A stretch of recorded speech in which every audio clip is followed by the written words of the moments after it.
On the 24th day of this month, the Israelites assembled. They were fasting, wearing sackcloth, and had put dust on their heads.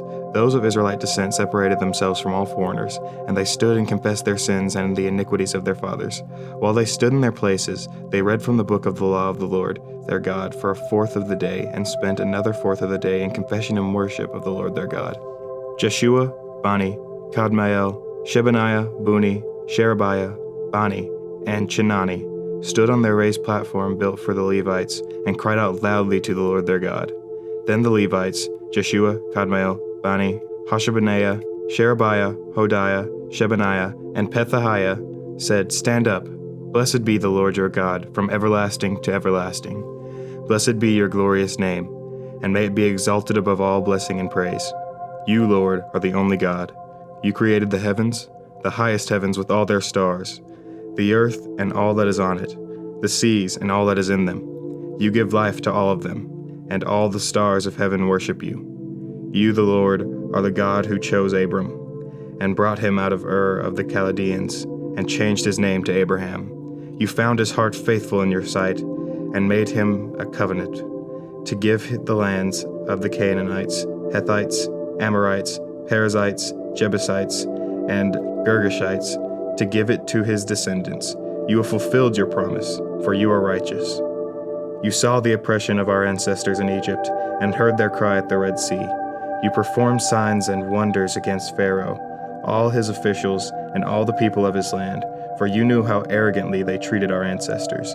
You made a name for yourself that endures to this day.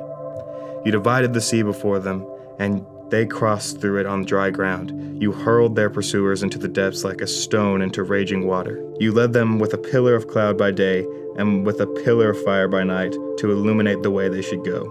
You came down on Mount Sinai and spoke to them from heaven.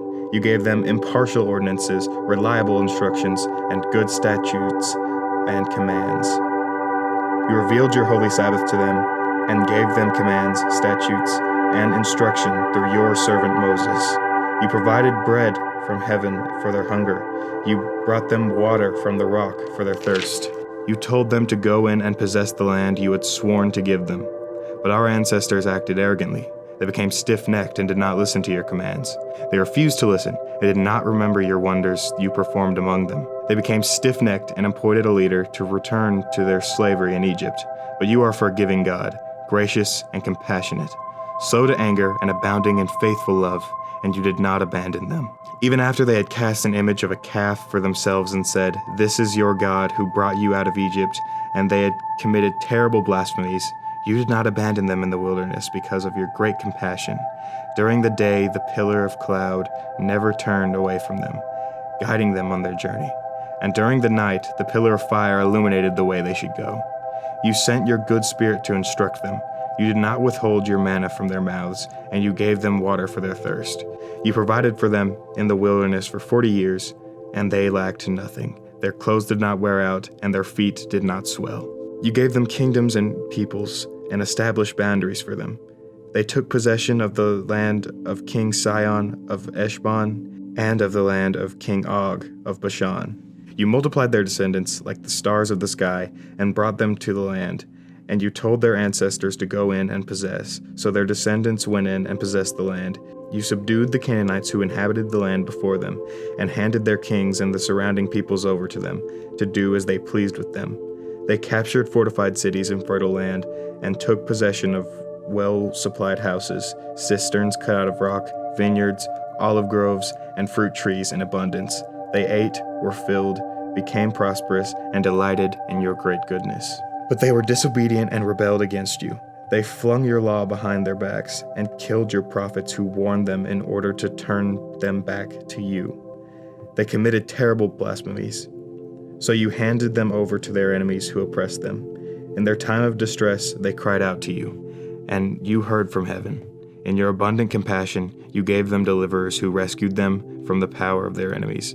But as soon as they had relief, they again did what was evil in your sight. So you abandoned them to the power of their enemies, who had dominated them. When they cried out to you again, you heard from heaven and rescued them many times in your compassion. You warned them to turn back to your law, but they acted arrogantly and would not obey your commands. They sinned against your ordinances, which a person will live by if he does them.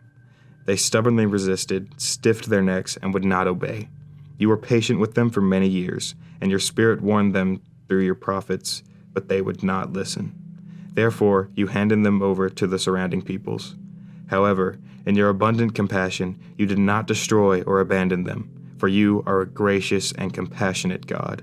So now our God, the great, mighty, and awe-inspiring God who keeps his gracious covenant, do not view lightly all the hardships that have afflicted us, our kings and leaders, our priests and prophets, our ancestors, and all your people, for the days of the Assyrian kings until today.